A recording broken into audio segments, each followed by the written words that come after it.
Okay, so Chris, Brian, final thoughts? Here, actually, inspect it. Well, we've had a lot of good games so far. Even the one where I got crushed at the end was still pretty good in its own way. Yeah, I mean, I gotta admit, like, that last one, it definitely wasn't, like, that... The Empire had a huge advantage. And they tell you not to play that way. Because, one, they recommend 300 points, and two, you're always supposed to have some sort of objectives to help, like, balance it out. Yeah, pro tip for anyone playing this game, if you absolutely have to increase the size of your army, increase the size of the board proportionally. So... Yeah. You actually have a fair amount to maneuver. And probably, actually, what would have helped you too, if the asteroids were on the field, then I could have.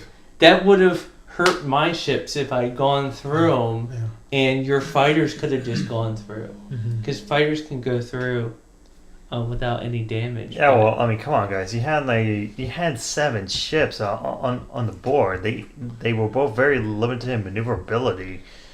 Yeah, I mean, well, you actually had 2 ships collide, so that shows like that shows the problems with. Like, I had that problem when I was the Rebels last game, but yeah, it's just this was way too much. If we had maybe another foot in each direction, that might be better. But like even that, it's like the fighters weren't being utilized. Like I was being conservative with them because you were defending them. Your fighters were there to defend against mine, pretty much. But you should have been pushing way more with your fighters. But that said, I don't think you had a chance anyway, just because of like both of these together with the firing arcs. So basically, all I could have done was make it a slightly closer game by utilizing my resources a little better, but. Yeah, you know what? I would recommend doing no more than 350 points. Yeah. Because like our first game was 300. Like we were buying a lot more upgrades. Like here, Nick, can you actually hand me all the upgrades I added? All of them? No, just that last section. Here? Yeah, like in the row above it. So, like, this is what happens when you have 450 points, and the Empire can only have, like, I only had 4 ships, so, like, Enhanced Armament, Engineering Team, Overload Pulse, which I forgot about and never used. Like, I never once used this.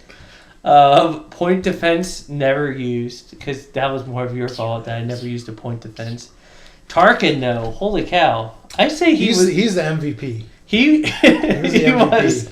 The X99 turbo lasers, I probably didn't even fully utilize this. Like, I didn't remember to use it all the time. Gunnery team, I did use. I remember to use the gunnery team. Gunnery team goes good with almost any ship. Yeah, and same thing, especially if you do enhanced armament. If you're going to make your side stronger, you're going to want to fire it more often, especially with the Empire. Yeah, like, that's true. Like, whenever you get the enhanced armament, go ahead and get the gunnery team for a capital ship. I'm not sure for a Corvette. Yeah, I did the exact same thing on my assault ship. I got the enhanced armament and gunnery ship. Yeah, you were using this pretty well. Like you were putting your frigate out there. It was getting a lot of shots down.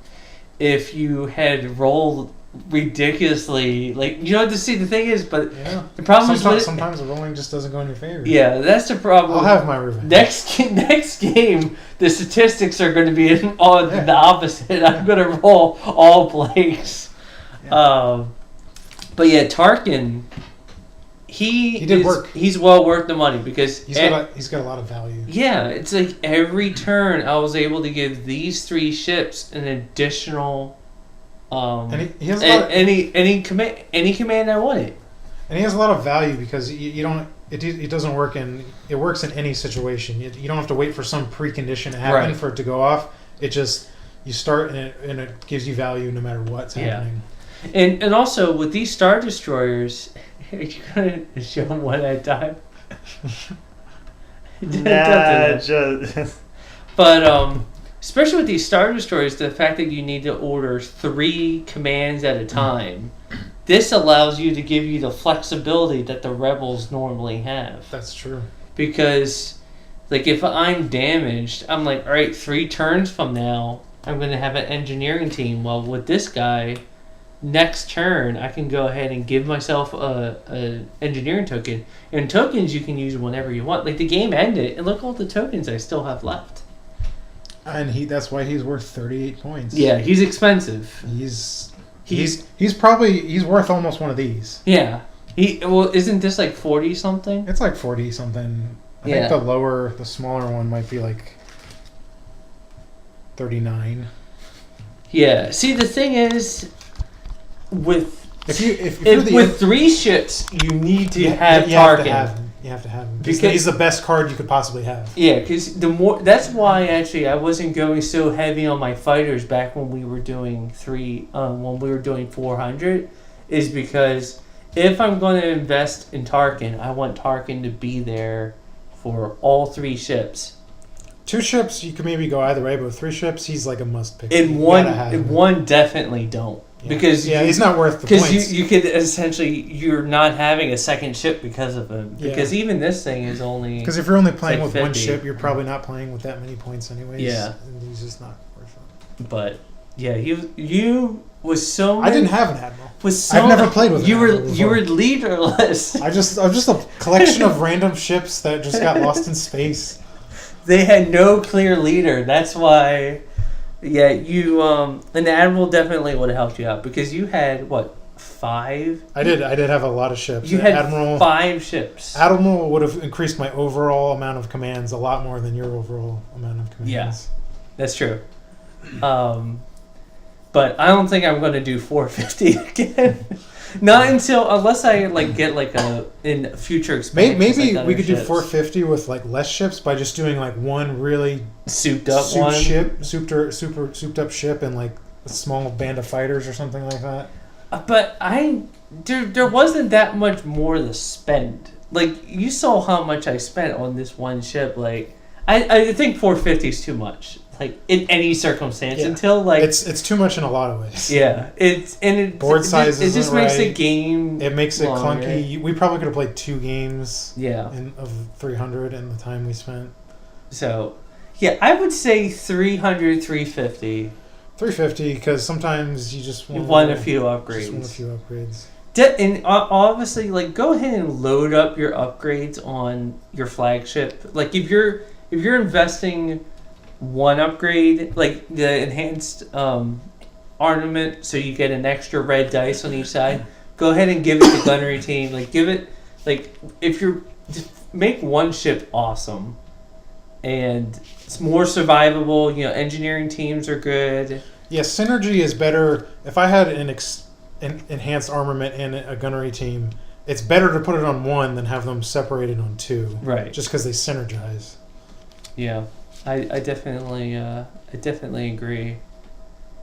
So a lot of times you just want 1 souped up ship. Well, and also since Tarkin was on this one, definitely get the point defense because you have to protect him because my plan was just to destroy that at all costs. Right. And then you had a giant fighter fleet there, and I was like, well, maybe I'll go for his undefended thing and just evade him for 6 turns and see how that turns out. But there's just no room to maneuver. Yeah. Yeah, and if you had taken this 1 ship out, then Tarkin would have been gone. He's on the flagship. You would have lost so many points, it would have been really hard to recover from. Well, that, and I wouldn't have had that ability anymore. Yeah. So that would have stopped. And all these other upgrades. So, I guess, synergize your upgrades.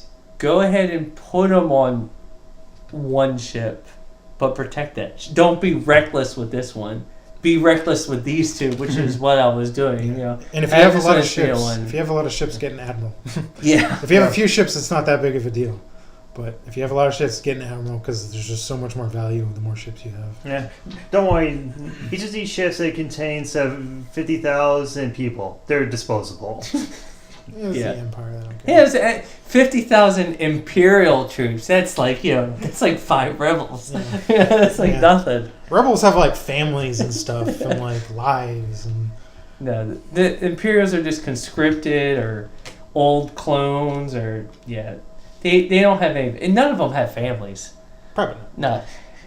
I mean, Luke, It's easier to just think that they don't have look a how family. bad of a dad Vader was. You know, he was bad. Yeah, he didn't even know his son existed for like 19 years or so. That's messed up. Yeah. But this is a fun game. Yeah. I was really enjoying Game of Thrones before I got this one. This was a really good birthday present that I then got the We expansion both for. got this for our birthdays. Yeah. Yes. But I really enjoy Game of Thrones, but the problem with Game of Thrones is that it's 4 or 5 hour game. Yeah. The advantage is, though, it's more suitable for more players. Yeah, that's true. This one, you probably could modify it to play with 4 players. Yeah, but that would be it. But that would be it. Because it's not fun. If you play with 6 players, you're probably controlling like an X-Wing fighter, and that's not fun. Yeah.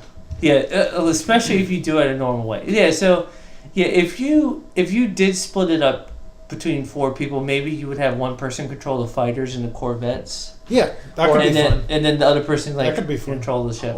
So for the expansion decks, so the base version is 1 Star Destroyer, 1 in these 2 things, and I think 4 X-Wings. No, that's in it. If you were gonna Repositioning camera. Where'd it go? Where'd the other thing go? Oh, there it is. Yeah. So, in a base kit, you just get 1 Star Destroyer. So we're actually using both of our, my base kit that I got for my birthday and Bryan's base point that he got for his birthday. So that's why we end up having 2 Star Destroyers and 2 frigates and 2 Nebulon, 2 Nebulon B frigates and 2 corvettes. The base version was still pretty fun. I enjoyed it. This ship really, these extras, they really did change it up. They changed the meta. Because this gave the Rebels a chance to have a long range, durable. I mean, look at the thing. ship compared to what they had before. This is they clearly have an upgraded ship now. They have something that can go toe to toe with A Victory Star Destroyer. With a Victory Star Destroyer. Yeah, definitely. If you maneuvered this one, It's got good maneuverability. Yeah, this is technically 8 health. A lot of shields. This has a lot of shields in the front. Yeah. The difference is this has more overall shield. This has 8 health. And that one's 6. This has less health but more shields. Yeah, because the engines on this one are only 1, but yeah, they can definitely go toe to toe, and whoever's better at maneuvering it and getting its arc, its preferable arc. If this one's side is going against this one's side, this is going to win every time. But if this one's front is going against its front, then this one will win. So you just have to be a good, navigating it.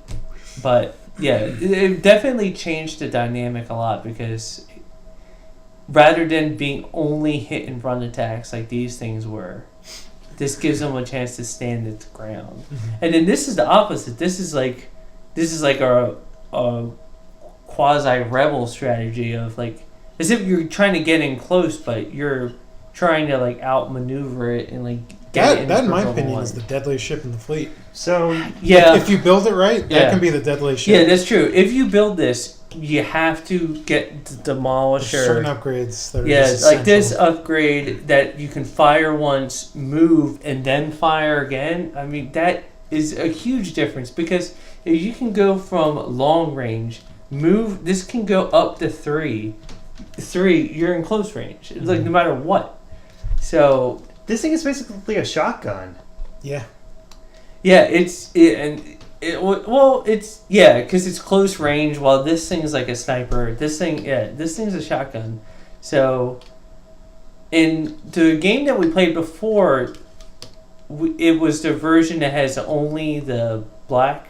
Yeah, there's 2 versions of it. Yeah, that was probably fine. One reason why I switched is because when you had all those fighters, this thing defends fighters against a 2, while the other version defends it a 1. But I think this thing only attacked fighters once, maybe twice, so it really wasn't worth the points. But this is a really fun game. It for 2 people, this is more fun than Game of Thrones. Yeah. Game of Thrones is a better party game. Yeah, if you're having a bunch of people. So waiting until we show you Axis and Allies. Yeah, well, Axis and Allies is another long game, but I played one short game of Axis and Allies. Oh, did someone mess up?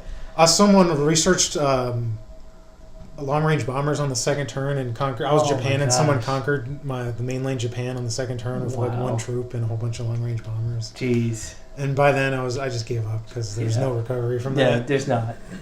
It was really lucky because the other guy was England, and he sent like his fleet to bait me. So I was like, oh, it's just an easy kill. So I sent my entire fleet, nothing to defend Japan.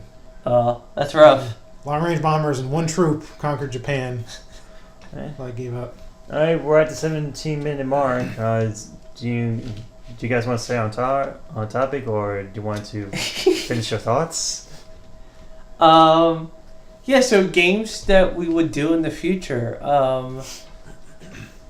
We haven't done any Axis and Allies videos. I want to do that. That is a long video.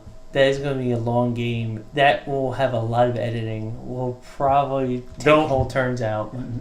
Don't worry, I'm going to do all of the editing. So let that be my problem. And we still haven't done Game of Thrones 6 players yet. We haven't done the video for that. That's a fun expansion. It's weird, but the Dance with Dragons expansion. Yeah, it's fun. It sets the board up with how things are in Dance of Dragons, or actually where the show is now, with Stannis being at the wall and Highgarden being the Lannisters having King's Landing, Highgarden being around the Lannisters and allied with them. So it's no one playing 1,000 games would ever get the board set up the way it is. Because no one would ever invade Castle Black like Stannis is. This doesn't make any sense. But the more you think about it, Chris, you just spoiled a lot of Game of Thrones for people who haven't seen the entire series yet. Spoiler alert. Spoiler alert. Don't worry, I'm going to put. But if you're a nerd if you're a nerd watching this, you're probably caught up on Game of Thrones. Probably. The overlap is pretty big. Yeah. But no, this is a really fun game. I've only had this for a week, and I've played like 4 games. No, I've played 4 just with you. Yeah. And I've played 1 with you and 1 with Pop. So I played 6 games in a week and a half. Well, Chris, you had the excuse for being on sick leave. Yeah, that's true. I got my appendix removed, so that was crazy. I didn't leave the house for a very long period of time.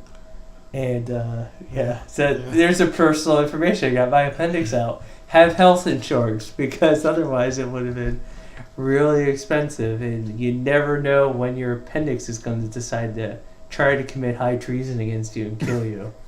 It's a great game. It's fun. Recommend. Recommend. Buy it. Spend all your money. We need to make expansions. We need to use our own rating system. Like, hey, how about we'll give it 2 red die. We'll give it 2 critical hits. We'll give it 2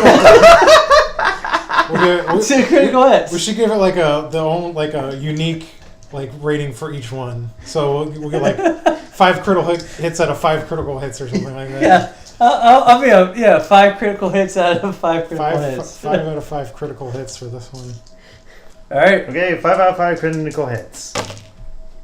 That was a good roll, by the way. That was a really good roll. Actually, that's like one of my rolls. That's like a dirty Christian roll. Yeah, that was ridiculous. Like that. As if I didn't have enough going against me. I just needed your crazy rolling. Yeah. All right. So something that we forgot to mention: these are amazing looking models. These are very detailed models, and they are built and painted upon purchase. The larger ships are built and painted. The smaller fighter ships, they're not. Are not. You can paint them yourself, but they're so small. I don't it's very hard to paint them, but you could do it. Right, this is what it looks like in packaging. This is what Chris did with a Sharpie. Though, to be honest, it doesn't really look too bad. Yeah, so looks fine. Yeah, but I mean, look at the engines on this one. Like they're all like that. They're all nicely like that is great looking. So much fine detail. Yeah, I'm really looking forward to what some of the other ones look like. Like this actually is probably the best looking of all of them. Actually. Yeah.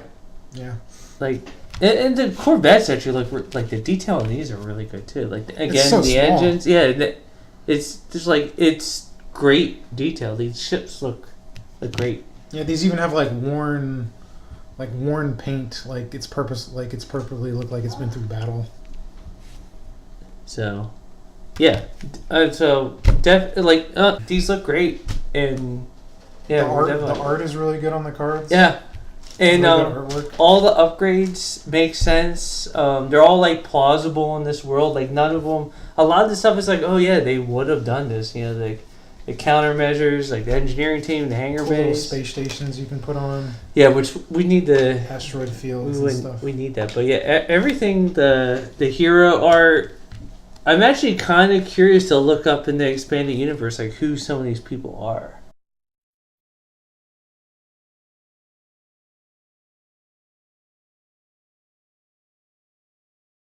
Fighter Squadron? Yeah. But I was so like, I was so like unable to maneuver. I went to like some weird defensive mode where I was just like, and that was definitely the wrong. You're gonna can Yes, I am totally going to do that.